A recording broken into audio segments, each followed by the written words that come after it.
questions for Mr. Tan, if I may. Mr. Tan, in your essay, you had a whole swath of recommendations for the economy. Could you tell us, and the people who have not read your paper, what are the kind of the three things that are most wrong about the Singapore economy, in your mind?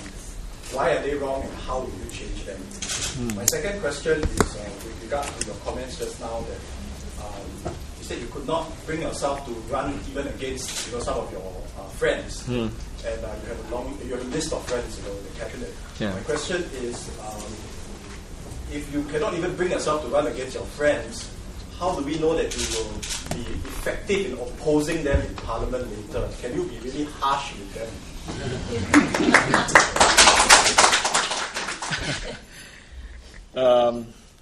The first question is quite easy. I'm glad you read my report. Not many people read the report. I try to make it easy for my friends by summarizing it into 1,000 or 2,000 words from 16,000 words. But even then, some people still don't read. But what's wrong with the economy? Basically, if you look at it,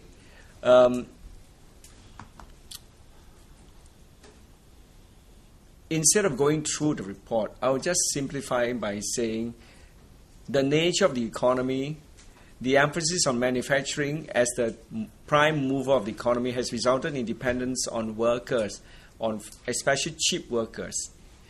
And that has caused a lot of problems, not depressing the wages, even social problems. They come here. Singapore, frankly speaking, we are not against foreign workers. We have been used to foreign workers working with us. Our parents were foreigners too who came here 50 years ago, right?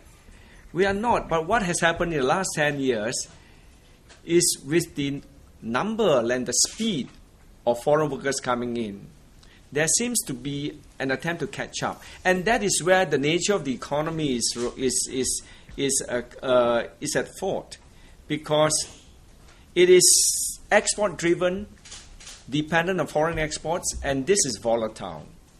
So Western economies are volatile, developed economies are volatile, and we produce to them. So our economic fortunes are very much tied to them, and they have become very volatile as well, because the whole world is just one economic system.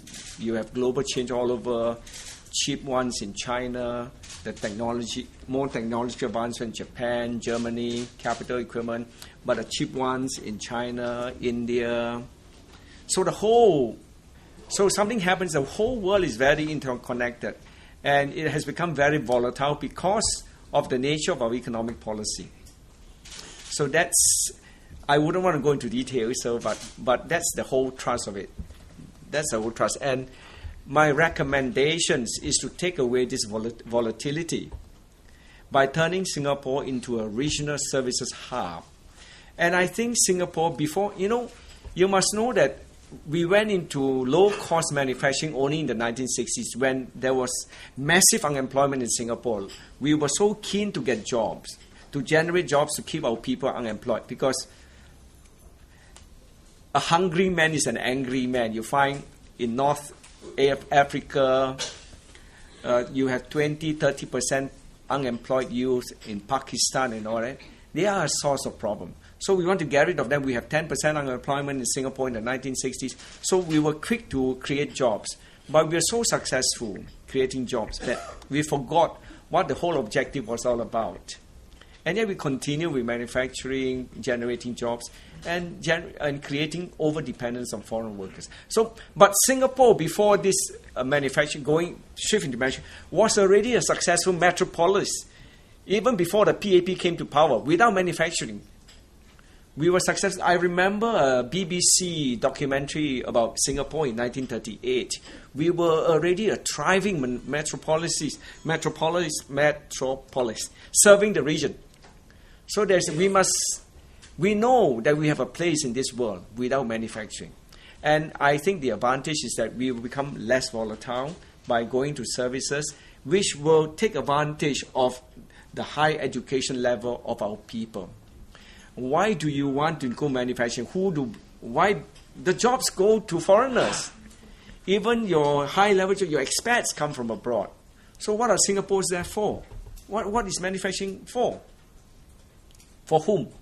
So we should go into jobs that will create for Singaporeans. And that's why I think we go into education, into services and all that. Education, health services. You know, this casino thing is a services industry, but it's the wrong type of service industries that we are going into.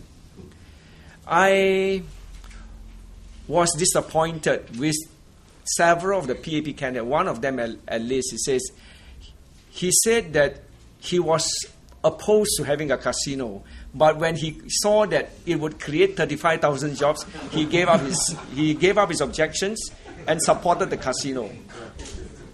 And there was also another minister who also said, well, the same thing.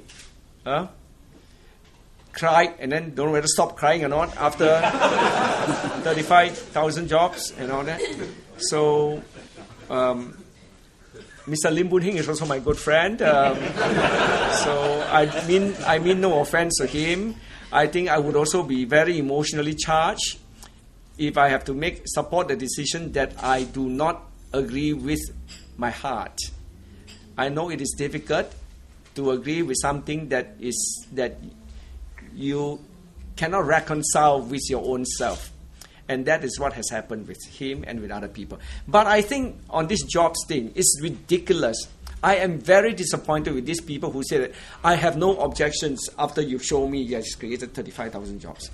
In my paper, since you mentioned my paper, I have recommended that we move into reduce the class size. The current class size is 30 to 40. In my days, in RI together, we have 30 to 40 students per class. That was 40 years ago. Now, today, my children are in classes with also the same size, 30 over. What has happened? Have we made any progress? Over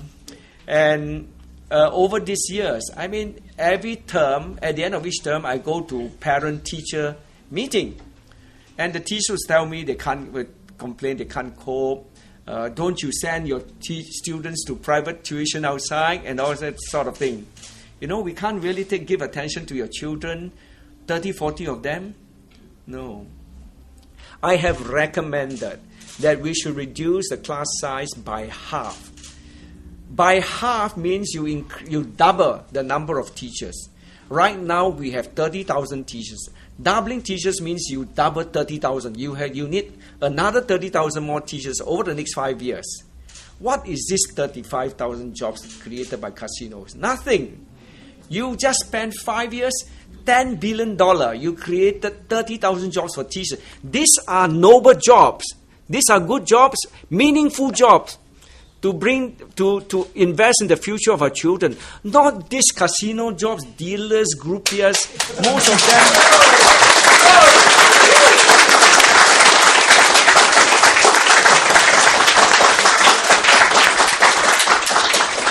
And more than half are foreigners from Philippines and all that. Sorry, I have not stepped into the casino in Singapore yet, or ever. But I know that they are Filipinos, dealers, groupiers around. So, no, why are we?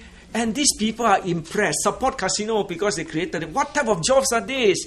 What about putting your money, hiring 30,000 more teachers? These are noble jobs. Who will bring up your children? Or even in hospitals. You know, I'm disappointed that over the last 10 years, until Khoo Teck Puat Hospital came about, the number of beds in government hospital, public hospital has remained almost constant at 8,000 plus to 9,000.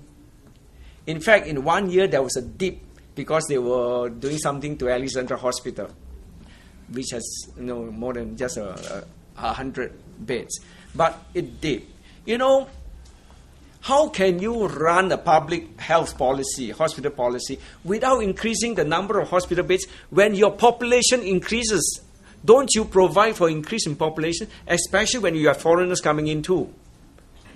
So the number of public beds has stayed constant until Khoo Teck Puat came along, Khoo Teck Puat Hospital, he has died. So until Khoo Teck Puat Hospital came along with 570 beds. Before that, constant. So we are very lacking. Talk about first world medical care. I mean, in terms of expanding, in terms of number of beds per 10,000 population, we are lagging far behind. We are like a third world country. We are definitely lagging far behind first world countries in number of beds per 10,000 population.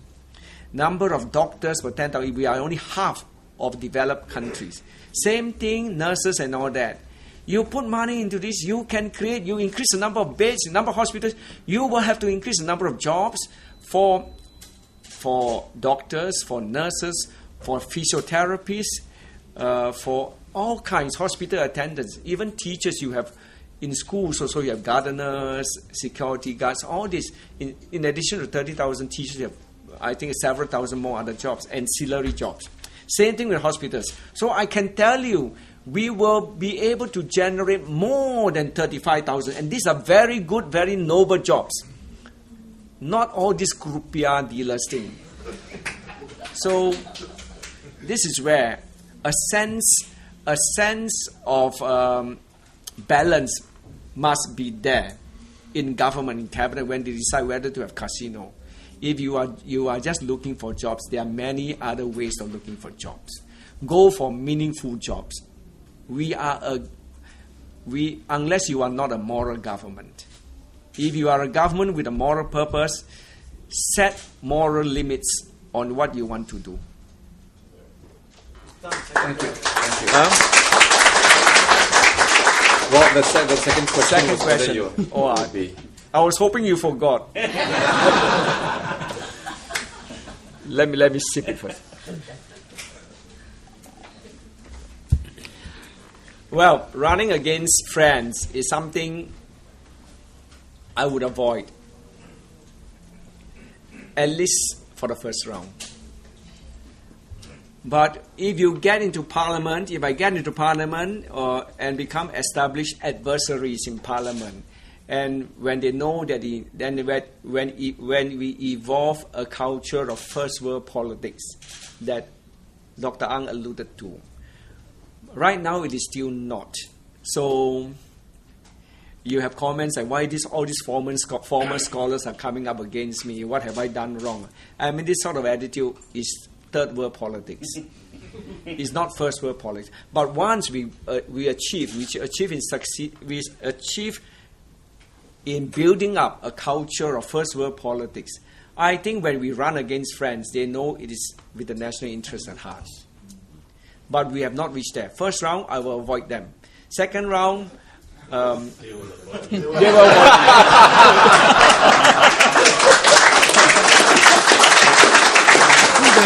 avoid.